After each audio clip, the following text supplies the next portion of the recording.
right, here we go. All right, well, thank you everybody for joining us. This is another media briefing from UNC Health. Today the subject will be testing for COVID-19, a process which has changed a lot since going back to March up through now, and will continue to change as we progress through this. Our expert today will be taking questions on COVID-19 testing, how it's evolved since March, whether patients who are asymptomatic should be tested, capacity, and various topics. So please let us know if you have questions. You can ask them directly yourself, or you can send them to us through the chat function. And just to let you know, as always, we will be recording, and then we'll provide both a video file and an audio file for your use, and that will get posted within 30 minutes of the meeting closing out. So at this time, I will hand it over to my colleague, Alan Wolf, who will introduce our expert today. Alan? Good morning. Thanks, Phil. Good morning, everybody. Thanks for joining us. Our expert guest today is Dr. Melissa Miller. She is a professor of pathology and laboratory medicine at the University of North Carolina at Chapel Hill School of Medicine. She is also the director of the clinical microbiology and molecular microbiology laboratories for UNC Health.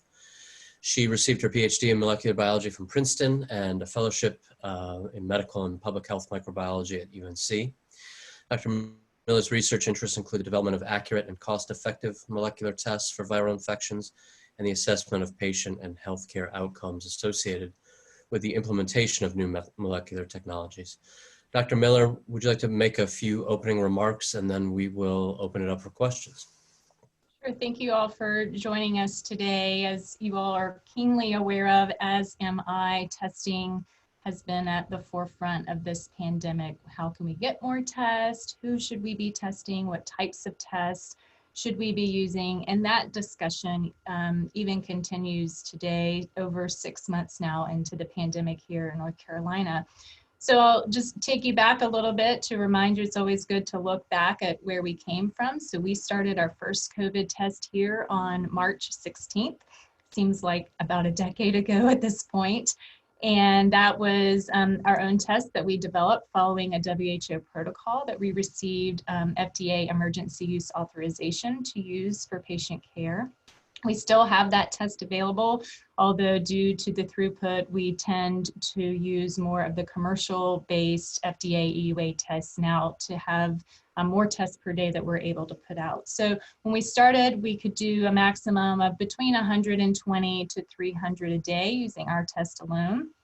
Very quickly, we built capacity. About 2 to 3 weeks after that, we had some commercial tests that we brought in-house, which brought us up into the 300 to 500 range. So today, it's very exciting. I can tell you we have the capacity to do 2,500 tests per day with the capacity that we built here at the medical center. We're still testing for all of our affiliate hospitals as well. Many of them have rapid tests that are available at their institutions so that they can get those quick results for patients that might be admitted and symptomatic, or in the emergency department and symptomatic.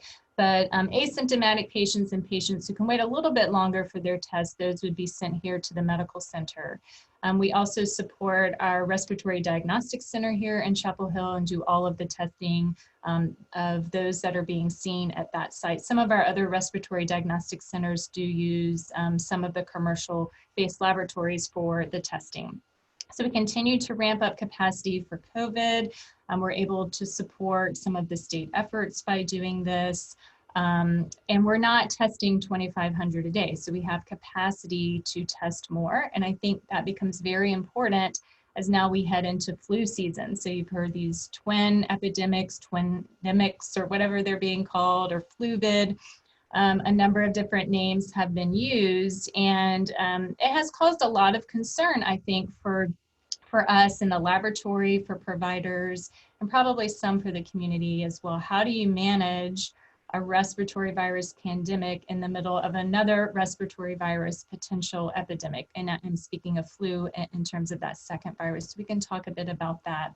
We're working on algorithms now how to co-test both flu and COVID and maybe even other respiratory viruses, who needs what test, how do we build duplicity or even 3 or 4 tests for these different algorithms. So as we continue to have supply chain problems, we can switch from one test to another test without interrupting patient care. So that's a lot of behind the scenes action that I think is not readily apparent to most of the community, but will be very important as we now are heading into kind of our traditional respiratory season now. So I'll stop there, and that's kind of where we are, and we can talk about anything related to testing that you'd like to ask.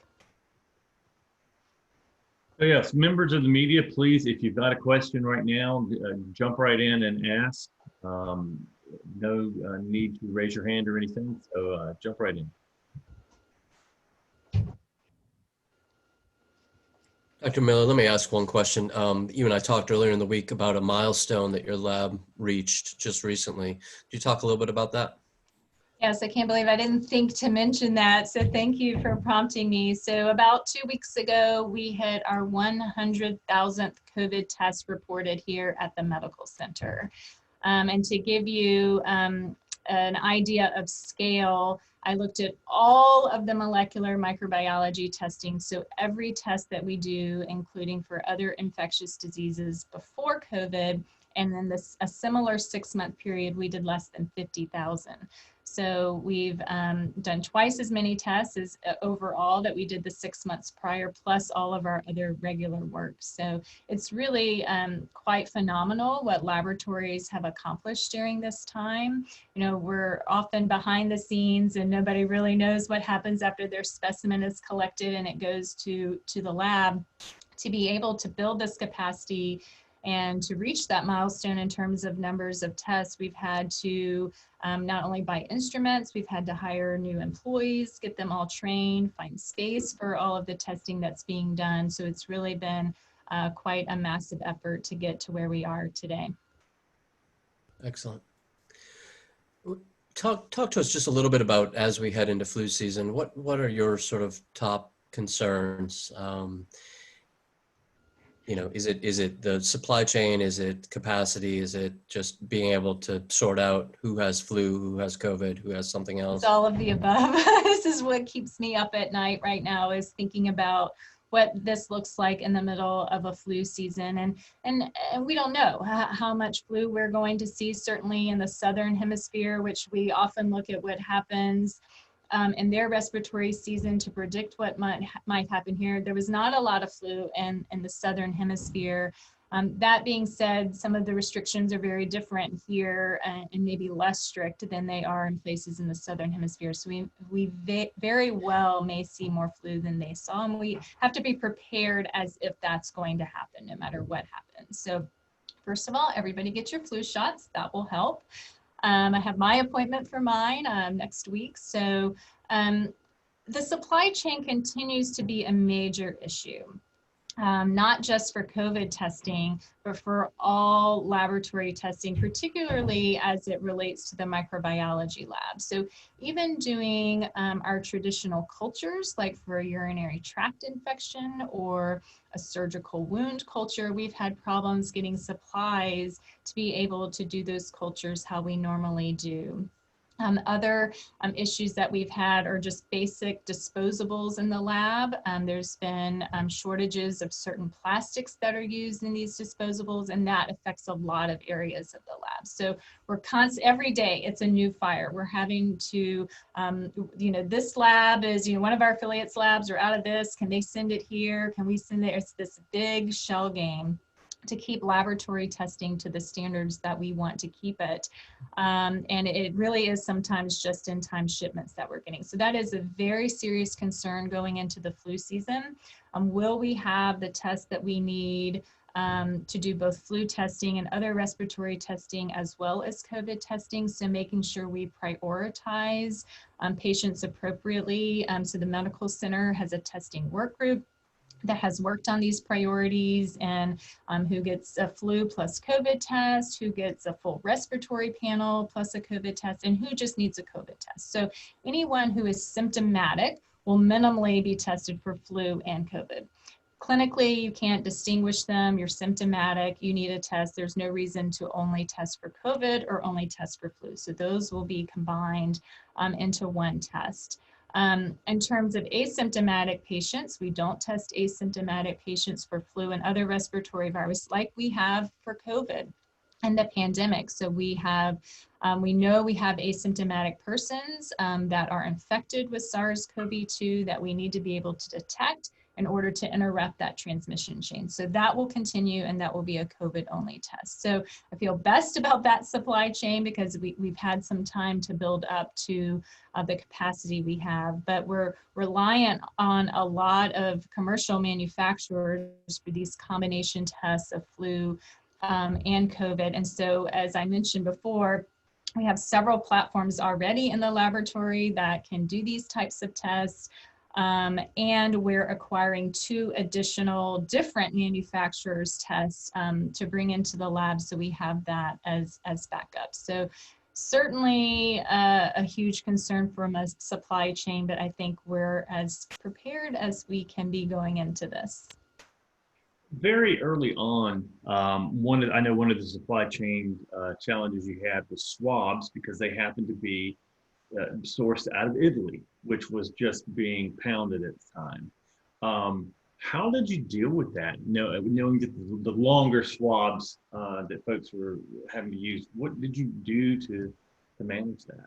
Yeah, swabs were a major crisis early on. Again, it seems like a very long time ago. You may be able to see on my back table over here, I have a bucket of swabs back there. Those are all swabs different swabs from different manufacturers from different countries that we got in, that I actually tried on myself to see how the comfort level was. We tried them in our assays to make sure they recovered the viral RNA and they didn't inhibit the test. So really how we got through that is by diversifying, looking at all the different places that we could get swabs, looking outside of kind of our normal manufacturers of these swabs and even the types of swabs that we're getting, and then validating them all. So every time we get like a new transport media or a new swab type, we have to make sure they work in all of our tests. And so now we have to do that not only with all of the COVID tests, but all of the flu and respiratory virus tests as well. And so that has definitely kept us busy.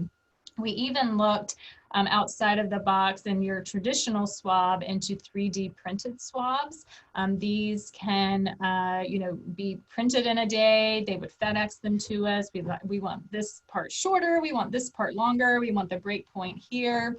And they could print them again and send us examples overnight to really optimize that. And so that was always our plan B if we couldn't get the traditional softer swabs that we use for the nasopharyngeal collections, that we would switch to 3D printed swabs that can be produced at higher quantities on demand. So that was definitely a learning curve and something that I think was important to experience. And we don't know for sure yet what the volume is going to be. In North Carolina, I really hate to even say it out loud, but our positivity rates have been decreasing, slowly but steadily decreasing over time. We still have around a 5% positivity rate for the state, with some lower ones in some of our local counties.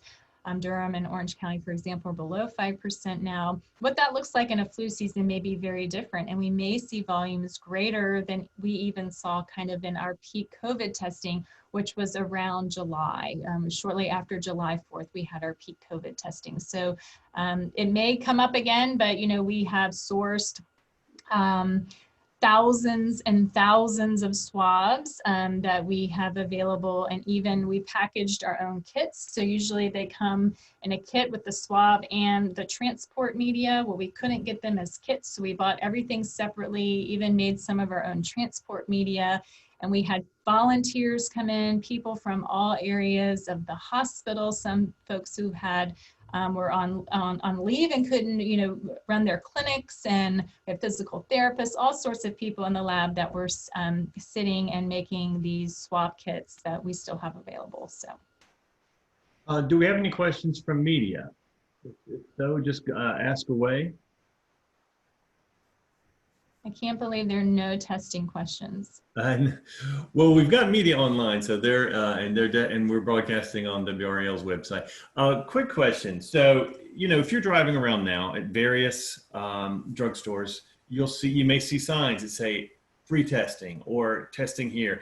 If someone is not symptomatic and they just want to know, is that a good option or where should folks go? Some of those will test asymptomatic persons, and sometimes, people are required to travel for a variety of reasons, and you have to have that proof of a COVID test for some travel now. And I do know they will accommodate those at some of those drive-through clinics. I think, I think an important thing about testing is the tests don't necessarily perform the same in symptomatic patients as asymptomatic patients. And so the tests that we use in the hospital lab are highly sensitive and highly specific. So that's why they're not a 15-minute test, right? So I think our median turnaround time right now is about 11 hours, but everything is resulted within 24 hours still. And it's because it's more of a complex test to get that higher accuracy. And so it stands to reason, if you go towards a test that might be 15 minutes, that some of these sites are doing, some of the sites are sending them for these highly sensitive and specific tests, but others might be using rapid antigen testing or even a rapid molecular point of care device. And we know that these miss about 1/5 of the symptomatic patients, so 20%. What we don't know is how well these perform in an asymptomatic population. So the worried well, as we like to call them, if you have no reason to suspect you have COVID, you've not been notified that you have a contact that has tested positive for COVID, I really don't think those persons need to be tested.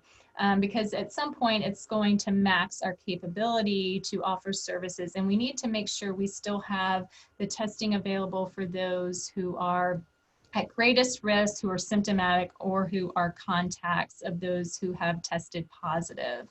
And again, there's a risk of a false negative result. So even if you're worried and you get a test and you're negative, that doesn't necessarily mean you're absolutely negative. So for example, if you have a contact who's COVID positive, you have no symptoms, you go and you're tested negative, you still have up to 14 days after that exposure to potentially develop symptoms or to potentially become infected and have a positive test. So it's really just, that point in time you're getting a result.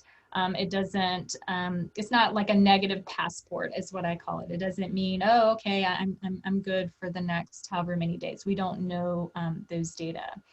I will say, related to this, there's been some confusion on the CDC website lately, and I'll focus on the one regarding testing contacts, testing asymptomatic persons. So a couple of weeks ago, the CDC website was updated, really wasn't announced, and it wasn't clear why it was updated. That said, they don't recommend testing asymptomatic people, even those who have been contacts of known COVID positive patients. And there was a lot of outcry from both laboratorians, infectious disease physicians. Many of our societies wrote letters and spoke out about this, because we definitely believe there is purpose in testing asymptomatic persons, and especially those who have been contacts of positives. So, and you may be aware that just earlier this week, I believe the CDC website was updated again to now say,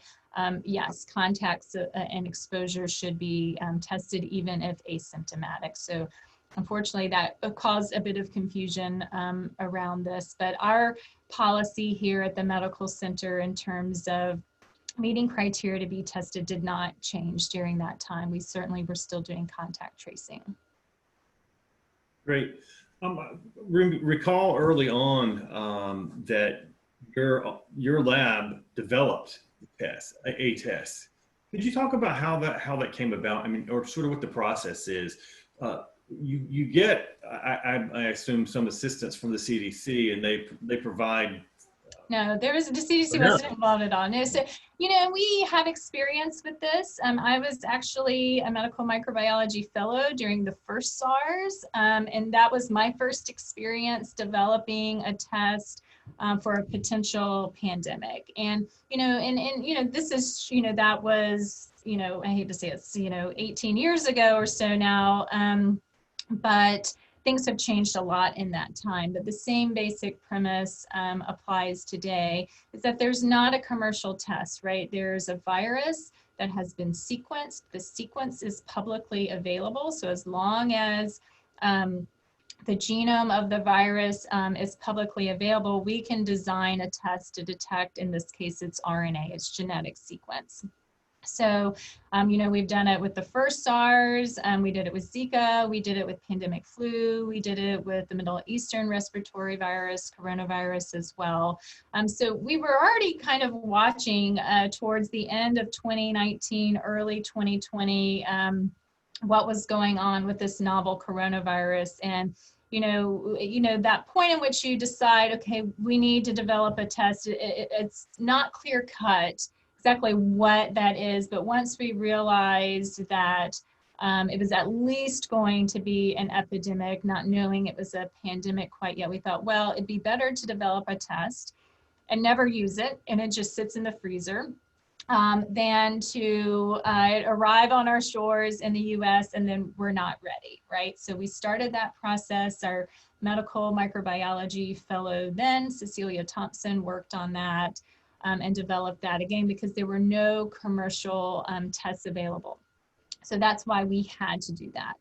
What's changed in kind of those intervening years is the requirement of the FDA to register the test with them and to get emergency use authorization for the test. And that definitely delayed implementation of the test. About 2 to 4 weeks we were delayed in offering our test because of this FDA requirement that, we still have this authorization. And in fact, just in the last couple of weeks, every lab that has their own test, we were sent a test panel from the FDA. Everybody got all the same reference materials so we can compare test to test to test. And we did participate in that. It was a requirement of the EUA, and all of those data are posted on the FDA website so you can see how tests compare to each other. So we intend to keep our tests that we developed active because it's more like a recipe, right? So you have, 5 or 6 different reagents that you purchase, that you put together for this test that we do, as opposed to maybe just buying a kit from this company or that company. So that means it's less susceptible to supply chain issues. So we always want to make sure that we have that test available in case we can't get reagents for other tests. So. When you were working on that, and you were saying, like you said, well, it's better to have it and not need it. How long did it take from the beginning when you first decided we're going to do this? Where you had, I know you didn't have approval or authorization, but till you had a viable test. We had a viable test in about 2 weeks. Around that time, FDA actually came out with guidance that listed what they wanted to see in the EUA. And based upon that, we had to do more work for the EUA submission to the FDA. That took about an additional 2 weeks prior to submitting that to the FDA. They also, in the intervening time, again, because everybody was, we need tests, we need tests, we need tests, they also changed the requirement. They allowed us to go live prior to getting the EUA authorization, as long as we were applying for it and working with the FDA in the intervening time. So before you had to submit, get the EUA before you could even offer testing. So that did help us push up the live date as well. Dr. Miller, a couple of questions came in from a reporter. Should someone get tested for antibodies? It's one question. And the second question was, if you could just reiterate and clarify, should people without symptoms get tested? Sure. So the antibody test really has minimal value, not zero value, but minimal value right now because our prevalence is still very low of disease for North Carolina. So for example, our positivity rate on our serology test is about 2%. So most people that get an antibody test negative. What we also don't know, although there is evidence to support, if you have antibodies that you're quote unquote immune. It appears that yes, you are, at least for some period of time. You have what are called neutralizing antibodies that actually keep the virus from replicating and causing a reinfection. We think reinfections are very, very rare. Again, not zero, but very, very rare. So I think antibody testing can be used and has been used in a few cases of unclear clinical presentation. For example, if somebody's RNA PCR-based test is negative, but everything else seems like COVID, we have done antibody testing in some of those patients, which has been helpful for some and not helpful for others. So I think the fact that a positive doesn't necessarily give you a license to not distance and not wear a mask, you should still do all of those things. It's of really little value. Where it is very valuable are patients who have had COVID, making sure they've developed antibodies, whether they had an RNA confirmed case or not. If they have antibodies, then they can potentially be a plasma donor, for example, to help other patients from a treatment perspective. So that is one way that it is used. In terms about the CDC guidelines that change, people without symptoms should be tested. But I think among those people, we need to, based upon the tests that we have available today, it needs to be prioritized, right? So people who have contacts for an exposure. And if you're not aware, yesterday, actually, the North Carolina Department of Health and Human Services released a new app. I'm blanking on what the name of the app is right now, but you can easily find it on their website, in North Carolina DHHS website. You can download this app, and with your Bluetooth, what it allows you to do are people who are reported as COVID positive. In that app, it tells you if you've been in close proximity to that person. And so it's one way that North Carolina is looking at trying to interrupt transmission chain. So if you were to get that, you know, you've been in contact with somebody who's COVID positive, that's somebody that we would be interested in doing a test on and making sure that they're contact traced. Based on the tests we have today, I do not think everybody in the United States population needs to be tested. I know there are advocates for daily at-home testing. And maybe we'll get there. I am a bit skeptical that we will get there, but if we get there, there'll be a lot of considerations that we'll have to think about in terms of at-home daily testing. Those tests are not available. So I think it's a bit of just a mental exercise to think about that now. With the system we have in place now, we really should focus on those, you know, who are high risk at transmitting. So for example, employees at a skilled nursing facility. That's a very high risk situation if they happen to be positive, you know, and they're going home and they're in the communities and they have potential contacts outside of that nursing facility. So there are certain pockets of people that should get tested even though they're asymptomatic. Is that the app you were talking about for DHHS, is that called Slow COVID NC? That's right, yeah. Right, so you can. It was just released yesterday. Right, you can find that on the North Carolina Department of Health and Human Services, NC DHHS website. They can find it for you. So we're at 10:30, so we're about out of time. I have one question. I was thinking, when you got the question about antibodies, so if and this may not be your expertise, but we've got you here, so we'll ask it. If somebody has shown to have antibodies, so that maybe they've already been exposed, when the when a vaccine is available, should they still get a vaccine? Yeah, that is definitely not my expertise. I'm sure guidance will be coming out from CDC and Department of Health and Human Services in terms of that. I will say my personal opinion, say if it was me, I would get the vaccine because we do know there are false positives with serologic tests. You don't know which serologic tests you received that you were tested with, and so they have different performance characteristics. So unless there ends up being an algorithm or that's established through the clinical trials for the vaccine to indicate you should not get the vaccine, I don't see any reason why you would not, but I'm sure guidance will be coming out about that. Great. Any final questions? Alan, you've got anybody from the media? Dr. Miller, could I ask you one final question? As we all wait for an approved vaccine, approved treatments, what do you think some of the key things that need to happen on the testing front? Well, that's a good question. You stumped me on the last question. On the testing front related to that, I mean, I think especially as there are treatment options, if there end up being outpatient treatment options, it's going to be very important to get tests done rapidly. So we know if we apply with what we know for influenza, for example, right, Tamiflu, really has to be administered within 48 hours of symptoms for it to have its effect.